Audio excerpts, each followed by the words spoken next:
Jujutsu Kaisen के नए episode के अंदर हमने हाजिमे काशिमो को देखा, लेकिन ये है कौन, ये सुकुना को क्यों ढूंढ रहा है एंड इसकी पावर्स क्या है, चलो जानते हैं। काशिमो 400 साल पुराना सॉर्सरर है जिसके पीरियड को एडो पीरियड कहा जाता था, लेकिन ये अपने पीरियड का सबसे पावरफुल सॉर्सरर था, इसीलिए ये काफी ज्यादा बोर हो जाता है भाई, क्योंकि इसको लड़ने को कोई मिलता ही नहीं है। ये इतना पावरफुल है कि सबको हरा देता है, तो ये बोर ही रहता था। एंड इस बोरियत भरी जिंदगी में इसे मिलता है केंजाकू, और केंजाकू इसे सुकुना के बारे में बताता है कि तू इतना ही बोर हुआ है तो सुकुना से लड़ ले, वो सबसे पावरफुल है भाई, तुझे बहुत मजा आएगा। और इसीलिए केंजाकू ने इसके साथ डील की कि मैं तुझे सुकुना से लड़वाऊंगा, तुझे फिर से रीइंकार्डिनेट करूंगा, लेकिन तुझे बदले में कलिंग गेम्स में पार्ट लेना पड़ेगा।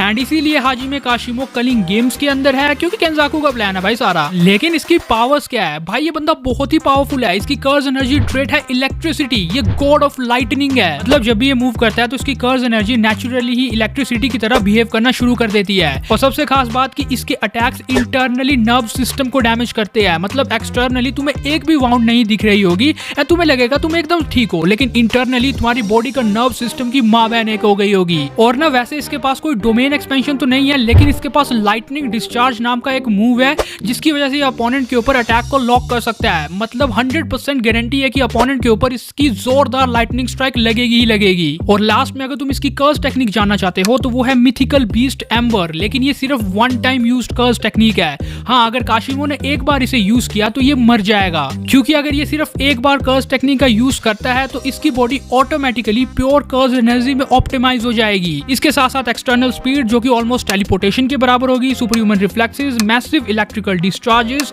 Enhanced perceptions, destructive lightning attacks और न जाने क्या कुछ इसके पास आ जाएगा। एंड एट द एंड ना ये एबिलिटी सिर्फ इसने सुकुना के खिलाफ बैटल में यूज करने के लिए रखी थी, क्योंकि अगर ये इसे यूज करेगा तो ये मर जाएगा एंड इसको सुकुना से ही लड़ना है क्योंकि वो सबसे पावरफुल है, तो उसके खिलाफ इसने सोचा है कि मैं इसको यूज करूंगा। सो होप तुम्हें समझ आ गई होगी, तो सब्सक्राइब मारो एंड इंस्टा पे देख रहे हो तो फॉलो करो।